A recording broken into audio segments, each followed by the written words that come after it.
हर दिन सुबह हम सड़क पर निकलते हैं, कोई ऑफिस, कोई कॉलेज, कोई स्कूल, कोई सिर्फ चलने के लिए। लेकिन इनमें से 474 लोग वापस घर नहीं पहुंच पाते। और सबसे शॉकिंग बात यह है कि ये डेथ्स किसी युद्ध में नहीं, हमारे देश की सड़कों पर हो रही हैं। एक ऐसा साइलेंट मास मर्डर जिसे एक्सीडेंट कह के इग्नोर कर दिया जाता है। ये वीडियो आप पूरी देखना, क्योंकि आप सभी के पास व्हीकल्स हैं और सभी किसी न किसी वजह से बाइक या कार को तेज चलाते हैं। अब फैक्ट्स देखते हैं।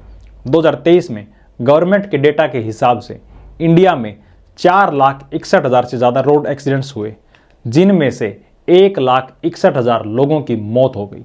मतलब हर 3 मिनट में एक एक्सीडेंट हो रहा है।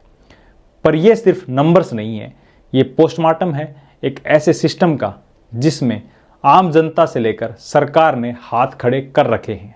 रोड एक्सीडेंट में 71% केस रैश ड्राइविंग और ओवर स्पीडिंग के कारण होते हैं और टू व्हीलर्स राइडर्स में डेथ की परसेंटेज 50% से भी ज़्यादा है। और हेलमेट लगाने से हमें परहेज हैं। टू व्हीलर्स पर सिर्फ 48% लोग ही हेलमेट यूज़ करते हैं और उसमें से भी एक बड़ा हिस्सा सिर्फ चालान के डर से हेलमेट का यूज़ करता है। और उन डरने वालों में से भी एक बड़ा हिस्सा एक ऐसे हेलमेट का यूज़ करता है जो सिर्फ फैंसी होते हैं, जैसे कि सिर्फ कैप टाइप के हेलमेट यूज़ होते हैं। अब आप अंदाज़ा लगा सकते हैं कि हम कितने सीरियस हैं रूल्स और अपनी जान को लेकर। और एक अलग ही स्कैम चल रहा है, वो है इलेक्ट्रॉनिक स्कूटी का। इस पर चलने वाले 99% लोग हेलमेट यूज़ ही नहीं करते, क्योंकि चालान तो है ही नहीं। और इनको बनाने वाली लोकल कंपनी सरकार की नाक के नीचे से इन्हें स्पीड बैरियर के ऊपर बना रही है और बेच रही है। ना कोई लाइसेंस चाहिए, ना कोई हेलमेट। हम पूरे दिन देखते हैं कि स्कूल के बच्चे इन इलेक्ट्रॉनिक स्कूटी को कितने गलत तरीके से चलाते हैं और जब एक्सीडेंट होता है तब उनके पेरेंट्स पर क्या बीतती है, इसका ख्याल ही नहीं। अब आते हैं हमारे सरकारी तंत्र पर। इंडिया के 32% हाईवेज डिज़ाइन डिफेक्टिव हैं और देश के काफ़ी रोड्स ऐसे हैं जहां कहीं तो फुटपाथ्स नहीं है, कहीं रोड्स के ऊपर लाइट नहीं है, कहीं रोड टर्निंग एंगल ही गलत है। जब बारिश आती है तब करोड़ों रुपए के बने हुए हाईवेज सड़कें ऐसे गायब होती हैं जैसे कई बड़े समाज सेवी आज से 14 साल पहले लोकपाल बिल के जंक्शन पर बैठे थे और 2014 के बाद गायब। ऐसी ही हालत होती है हमारी सड़कों की। टेंडर मिलते हैं, पैसा रिलीज होता है, पर रोड्स का मेंटेनेंस टेम्परेरी पैच से होता है। सेफ्टी ऑडिट करने वाले बाबू लोग कभी ग्राउंड पर नहीं जाते और जाएं भी कैसे, बड़े बड़े कॉन्ट्रैक्टर्स उनकी जेब भरे रखते हैं। रोड एक्सीडेंट्स के कारण मरने वालों में भारत पूरे वर्ल्ड में टॉप करता है। ये सब देखकर लगता है कि रोड्स पर हम गाड़ी नहीं चला रहे बल्कि अपनी किस्मत आजमा रहे हैं। भारत को हर साल सड़क दुर्घटनाओं के कारण जीडीपी के 3% के बराबर आर्थिक नुकसान होता है। यानी इंडिया जितना हर साल शिक्षा पर खर्च करती है, उतना ही नुकसान हमें अपनी लापरवाही के कारण हो रहा है। पॉलिसीज बनती हैं, डिपार्टमेंट बनते हैं, पोस्टर लगते हैं। नेशनल रोड सेफ्टी पॉलिसी 2010 में बनी, मोटर व्हीकल एक्ट को 2019 में संशोधित किया गया, नेशनल रोड सेफ्टी बोर्ड 2021 में बना, IRAD यानी integrated road safety accident database system. ये सब सुनने में इंप्रेसिव लग रहा है, लेकिन हकीकत जो है वो हम हर रोज देख रहे हैं। इसका मतलब है फाइल्स में सब है लेकिन रोड पर कुछ नहीं। आपको याद होगा जब 2019 में मोटर व्हीकल एक्ट आया तब चालान बढ़ गए। हेलमेट न पहनने पर 1,000 रुपये का फाइन, सीट बेल्ट का भी 1,000 रुपये का फाइन, जो कि एक अच्छी बात है। हम इंडियंस बिना हैवी फाइन के चीज़ों को सीरियसली नहीं लेते।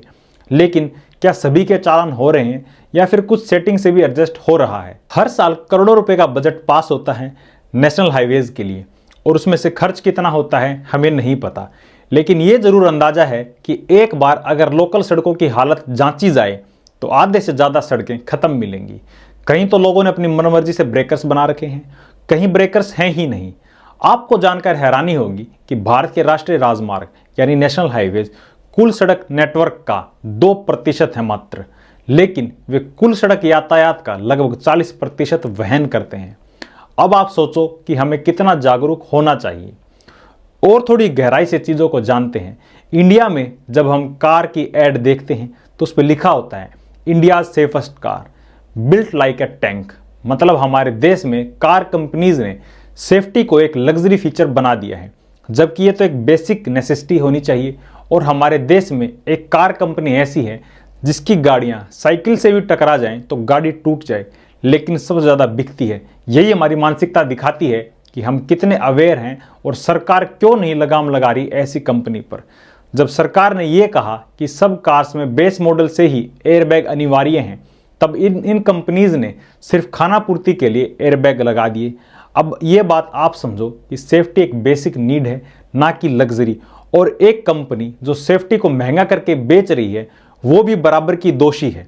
मतलब ये क्या बात हुई कि सेफ्टी उसी के लिए है जो अफोर्ड कर सकता है, लेकिन टोल टैक्स और रोड टैक्स सब बराबर देंगे। कार में स्ट्रक्चरल इंटीग्रिटी का मटेरियल डिसाइड करता है कि क्रैश में बॉडी सर्वाइव करेगी या नहीं। इंडिया में 80% बजट कार्स में लो ग्रेड स्टील यूज होता है जो 60 किलोमीटर प्रति घंटा तक का इंपैक्ट एब्जॉर्ब करता है, जबकि डेवलप्ड देशों में हाई टेंसाइल स्टील यूज होता है। आप और ध्यान से देखो तो आपने एड्स में सुना होगा कि LED DRL, big touch screen, sunroof, sporty look, पर किसी ने एड में कब आखिरी बार यह सुना था कि ड्यूल क्रैश बीम प्रोटेक्शन या रीइंफोर्स्ड पिलर स्ट्रक्चर। इनको भी पता है कि हम लुक और माइलेज ही देखते हैं, इसलिए डिज़ाइन भी इंस्टाग्राम के हिसाब से बनाई जाती है, एक्सीडेंट सर्वाइवल के लिए नहीं। और मैं ये नहीं कह रहा कि सारी गलती सरकार की है, हम भी बराबर के दोषी हैं। विशेष तौर पर हमारे रूरल इंडिया में, वहाँ पर बहुत लोग हेलमेट का यूज़ नहीं करते और एक अलग ही चलन चला रखा है कि सीट बेल्ट का जो इंसर्ट हुक होता है उसमें एक क्लिप टाइप इंसर्ट कर देते हैं ताकि सीट बेल्ट वार्निंग की आवाज़ ना आए, या फिर सीट बेल्ट पीठ के पीछे से लगा लेते हैं। अरे भाई, किसको धोखा दे रहे हो? और आम आदमी अपने व्हीकल्स को इतना मॉडिफाई करवा लेता है कि वो फैंसी के अलावा खतरनाक भी बन जाता है, जैसे कि हैवी म्यूजिक सिस्टम जिसमें कुछ भी सुनाई ना दे और ब्लैक फिल्म्स जिसके कारण कुछ भी दिखाई ना दे। ट्रैक्टर्स और ऑटो रिक्शा में भी इतना हैवी म्यूजिक जो खुद के लिए नहीं बस दिखावे के लिए लगवाया जाता है। क्या इसके लिए कोई कानून नहीं होना चाहिए? चाहे ट्रैक्टर हो या कार, रूल सब के लिए बराबर होने चाहिए। ऐसा क्यों कि एक लोडिंग व्हीकल वाला थोड़ा सा भी ओवरलोड हो तो उसका चालान काट दिया जाता है, जबकि एक ट्रैक्टर ट्रॉली वाला बहुत ज़्यादा ओवरलोड, और ओवरलोड तो क्या ऑलमोस्ट 3 गुना माल लेके जब चलता है तब कोई दिक्कत नहीं, जबकि गलत तो दोनों ही हैं। ऐसा ही सिस्टम हमारे रोडवेज बस का है। इनको ब्रेक या धीरे चलाने का मतलब ही नहीं पता। कहने को तो ये बोलते हैं कि ये बहुत एक्सपर्ट हैं, लेकिन इनसे ज़्यादा नौसिखिया कोई नहीं है। सिटी के अंदर भी इतना तेज चलाते हैं जैसे आग इन्हीं को बुझानी है। ये बातें किसी को बुरी लगें तो लगें, लेकिन सच्चाई यही है। और ऑटो रिक्शा वालों का तो इतना बुरा हाल है कि इंडिकेटर्स का यूज़ ही नहीं करना आता। कभी कभी तो लगता है कि ये सारा सिस्टम ही करप्ट है। पता नहीं इन लोगों को लाइसेंस कैसे मिल गया, कोई ड्राइविंग टेस्ट दिया भी है या 2 नंबर से बनवाया है। और कम से कम मेरी नज़र में तो ये जो एक्सीडेंट्स हैं उनमें ज़्यादातर गलती हम आम पब्लिक की होती है। अगर थोड़ा सा जाम भी हो तो हम इतनी जल्दी करते हैं जैसे आग लगी हो। आपको एक और एग्जांपल देता हूँ।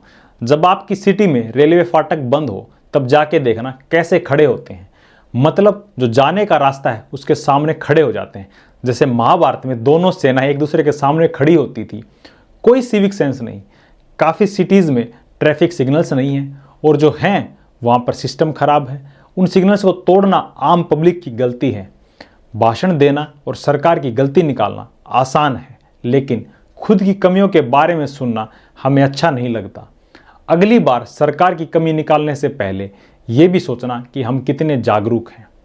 एक बाइक पर 3-3, 4-4 लड़के तेज स्पीड में कट मारते हुए जाते हैं और खुद को कूल समझते हैं, लेकिन होते वो फुकरे हैं। जब तक हम शिक्षा पर जितना खर्च कर रहे हैं उतना ही हमारी लापरवाही पर करते रहेंगे, तब तक हम विकासशील भी नहीं बन पाएंगे। इंडिया में होने वाले रोड एक्सीडेंट्स में से 24% एक्सीडेंट शराब पीकर चलाने से होते हैं, और लगभग 38,000 लोग सिर्फ शराब के कारण मर जाते हैं। और इंडिया में रोड एक्सीडेंट्स विक्टिम्स में सबसे इग्नोर्ड ग्रुप है पैदल चलने वाले लोग। इंडिया में 28,400 लोग बिना व्हीकल्स को चलाए ही एक्सीडेंट्स में अपनी जान गंवा देते हैं, यानी टोटल डेथ्स का लगभग 17%। 65% अर्बन रोड्स पर फुटपाथ मिसिंग है। वहाँ दुकानें लगी हैं तो पैदल लोग कहाँ चलें। सड़कों पर आवारा पशु इतने हैं कि रात को बहुत सारे एक्सीडेंट्स का कारण बनते हैं। उसके लिए सरकार को उचित कदम उठाने चाहिए जो नहीं उठा रही। अगर हमें आगे बढ़ना है तो हमें इन सब बातों का ध्यान रखना होगा कि ब्रेकर्स गवर्नमेंट के रूल्स के हिसाब से बने, लोग अपनी मर्जी से यू टर्न ना बनाएं, आवारा पशुओं को उचित स्थान पर भेजा जाए, स्कूल्स और कॉलेज से पहले स्पीड ब्रेकर और कैमरा जरूर लगाने चाहिए और पुलिस की वैन वहां पर जरूर खड़ी रहे। हैवी चालान हो जिससे कोई भी सेटिंग ना हो, सीधा चालान हो। जो रोडवेज की बसें हैं उनके लिए भी सख्ती हो और ऑटो और ट्रैक्टर्स के लिए भी बराबर के नियम बने, चाहे वो ओवरलोडिंग का हो या फिर लाउड म्यूजिक का। ट्रैफिक सिग्नल्स हर सिटी में हो और उनका पालन सख्ती से हो।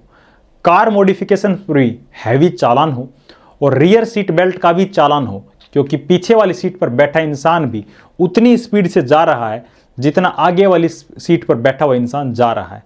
लेकिन इंडिया में रियर सीट बेल्ट सिर्फ 3% लोग ही यूज करते हैं, बाकी सब यमराज से सेटिंग करके आए हैं।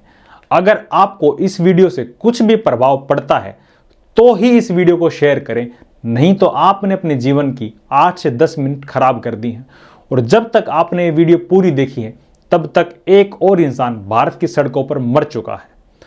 अपना कीमती वक्त देने के लिए धन्यवाद। मिलते हैं अगली वीडियो में।